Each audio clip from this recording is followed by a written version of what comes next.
నమస్కారం అండి. అంతర్యామిలో ఈరోజు అంశం మౌనం వీడాల్సిందే. మనకు అందించిన వారు కేవీవి సత్యప్రసాద్ గారు. వినిపిస్తున్నది మీ విజయభాస్కర్. ఉపవాసము, జపము, పశ్చాత్తాపము, శాంతితో పాటు మౌనం కూడా పంచశాంతుల్లో ఒకటి. మౌనాన్ని దైవ భాష అంటారు. లిపి ఎరుగని విశ్వభాష కూడా. ధార్మిక దివ్యత్వానికి మౌనం ఓ ద్వారం లాంటిది. అందుకే మాట వెండి అయితే మౌనం బంగారం అనే సామెత పుట్టుకొచ్చింది. మౌనం అంటే వాక్కును అదుపు చేయడమే, మాటలను తగ్గించడమే. కృషితో నాస్తి దుర్భిక్షం, జపతో నాస్తి పాతకం, మౌనేన కలహ నాస్తి, నాస్తి జాగరతో భయం అన్నారు. మాట అనేటప్పుడు జాగ్రత్త అవసరం. మౌనం వల్లనే మనకు మునితత్వం జనిస్తుంది. భగవత్ స్వరూపం ముందు భక్తులకు మౌనారాధనమే శ్రేయస్కరం. మౌనవ్రతం చేపట్టే వాళ్ళు దాన్ని విరమించాక వ్రత సమయంలో ఎదురైన ఇబ్బందుల పట్ల, వ్యక్తుల పట్ల సానుకూల దృక్పథం అవలంబించాలి. లేకుంటే మౌనవ్రతం ఫలితం దక్కదు. ఎంత మౌనాన్ని ఇష్టపడేవారైనా దాన్ని విడాల్సిన సందర్భాలు కొన్ని ఉంటాయని గమనించుకోవాలి. మౌనం అర్ధాంగీకారం అన్నారు. ఒకసారి ఒక మహిళను నేరారోపణపై ఛత్రపతి శివాజీ ముందుకు తీసుకొచ్చారు. ఆమె నోరు విప్పకపోవడం వల్ల ఏం జరిగిందో తెలియడం లేదన్నది ఫిర్యాదు.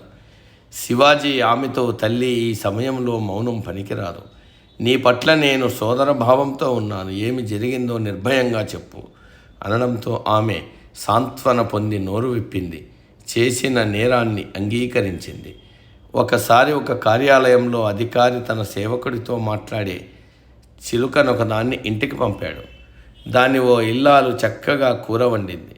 ఇంటికి వచ్చిన అధికారి విస్తుపోయి, అది మాట్లాడే చిలుక, అలా ఎందుకు చేశావని అడిగాడు. దానికి ఆమె కత్తితో కోయబోతున్నప్పుడైనా నేను మాట్లాడే చిలుకను అని అది చెప్పి ఉండాల్సింది కదా అనింది. అవసరమైన సమయాల్లో నోరు విప్పకపోతే తీవ్ర పరిణామాలు సంభవిస్తాయి. మరి అవసరమైనప్పుడు అభిప్రాయం చెప్పకపోతే జీవితాంతం బాధపడాల్సి రావచ్చు కూడా. కోపం వస్తే అలిగి మౌనం దాల్చడం కన్నా కూర్చుని మాట్లాడుకోవడం వల్ల సమస్యల్ని పరిష్కరించుకోగలుగుతాం. ఒక ఎండ్రకాయ సముద్రం ఒడ్డున తన పాదముద్రలు చూసుకుని మురిసిపోతూ నడుస్తుంది.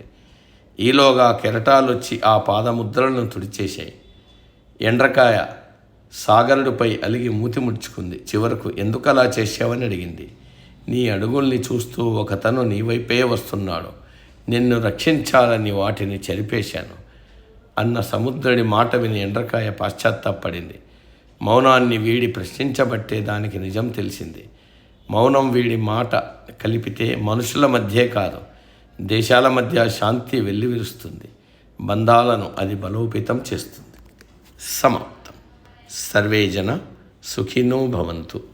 అందరూ బాగుండాలి, అందులో మనం ఉండాలి.